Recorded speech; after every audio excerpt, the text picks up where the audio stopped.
நடிகரும் தமிழக வெற்றிக் கழகத்தின் தலைவருமான விஜய் 2016 17 வருமான வரி ஆண்டுக்காக 35 கோடி வருமானம் வந்ததுன்னு கணக்கு காட்டியிருந்தார்.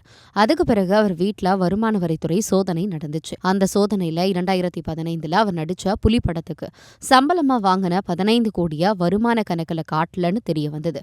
இதனால வருமான வரித்துறை விஜய்க்கு 1.5 கோடி அபராதம் விதிச்சாங்க. ஆனா இந்த அபராதம் ரொம்ப தாமதமா விதிக்கப்பட்டதுனால இது விதிமீறல்னு சொல்லி அந்த அபராதத்தை ரத்து செய்யணும்னு விஜய் தரப்புல சென்னை உயர்நீதிமன்றத்துல மனு போட்டாங்க.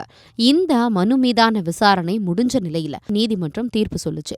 அப்போ அபராதம் விதிச்சதுல எந்த விதிமீறலும் இல்ல, வருமான வரித்துறை சரியான முறையில தான் அபராதம் விதிச்சிருக்குன்னு சொல்லி விஜய் போட்ட மனுவை நீதிமன்றம் தள்ளுபடி பண்ணிட்டாங்க. அதோட 1.5 கோடி அபராதத்தையும் விஜயே கட்டியாகணும்னு உத்தரவிட்டாங்க. இதுக்கு பிறகு இந்த அபராத உத்தரவுக்கு எதிராக மேல்முறையீடு செய்ய அனுமதி தரணும்னு விஜய் தரப்புல கேட்டாங்க. அதுக்கு நீதிமன்றம் இந்த அபராதத்தை எதிர்த்து மேல்முறையீட்டு தீர்ப்பாயத்தை விஜய் அணுகலாம்னு அனுமதி கொடுத்திருக்கு.